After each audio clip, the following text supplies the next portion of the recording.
stuck here. The cops won't bother me.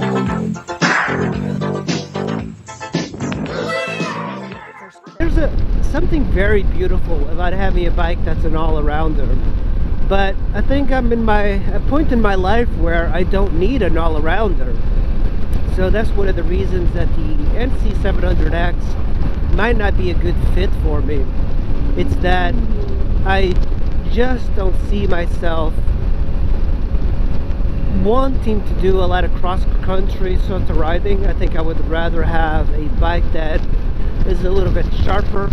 So another bike I was considering is the Aprilia Tuono, and I've seen several deals on the Aprilias. The Aprilias take a tremendous resale hit when you try and sell it used, but I found some really nice Aprilias.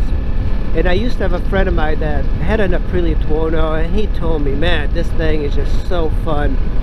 So I am kind of looking for something a little bit more fun. So the Tuono might be good. It's a naked sport bike. I was considering the RC51, which is another V-twin.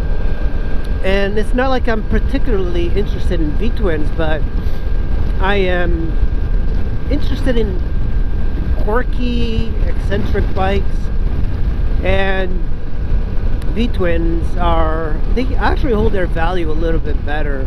I guess because people realize that they're extremely good for street riding. So the RC51 is another bike that I'm looking at because it's so cool. Even like from 2001, it still looks like a contemporary bike, except with the taillight. The taillight kind of gives it away for being an older bike. Another bike I'm looking at is a 1980s sort of Honda Goldwing, and I think the Goldwing is 1000 or 1100. This is before they start to strap on all the plastic and metal to it and the fairings. So it still has got like a naked bike look, which I kind of find fascinating. And you can get them for less than $1,000 if you look. So for me, that would be a rebound bike. I think I would just get it and then eventually sell it, but I don't think anybody wants to buy these old bikes, so that could be a problem. Another bike that I was considering is a Honda CX500, and they were made in the 70s, the 80s. They're really cool because it's a V-twin, but it's an opposed V-twin that kind of sticks out to the side.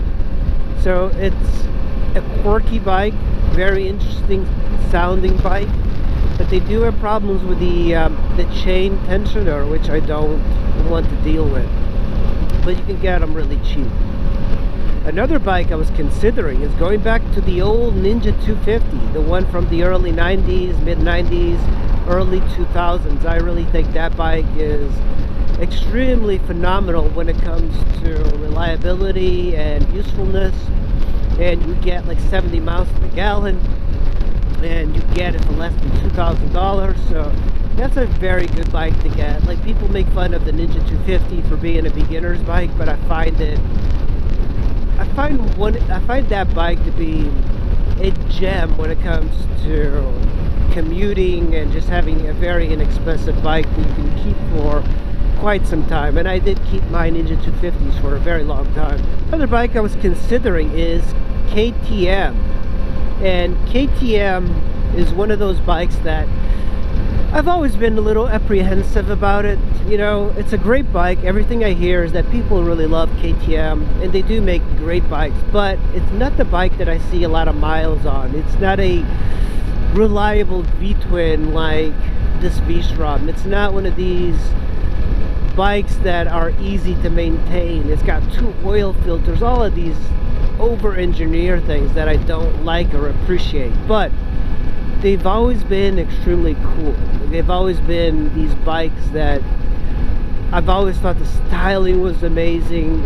It's just a cool bike. You know, when BMW cannot get people to buy their bikes, you know, everybody's going to the KTMs because they are the type of bikes that are fascinating, made by a very small Austrian boutique company. and they are very respected. But it's the type of bike that you get when you have a lot of money, and I don't have a lot of money, so the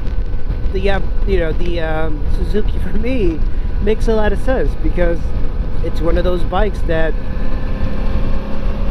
just keeps on ticking and requires very little maintenance. The KTM I was looking to get is the KTM 950, which is like an older version of the KTMs. They're the ones I can afford, but they're kind of expensive. They're like 4,000 bucks, so that's like in the upper range of my budget, which I don't really like. The KTM Super Enduro, which is the 950, 990, I don't think I'd get an 1190 or whatever. They're being the new KTM Adventures. I love them, but they're really expensive, and one of the things that I look for in bikes is the bang for the buck.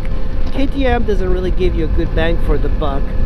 They're extremely expensive. They require much more maintenance.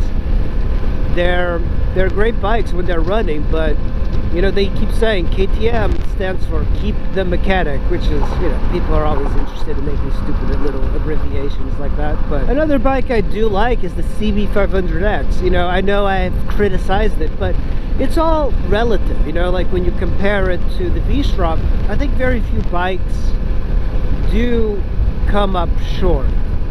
It's not that I hated the CB500, it's that it's just not as good as the V-Strom. Therefore, when you have like $2,000-3,000 to spend on a motorcycle, then a V-Strom is a much better bike.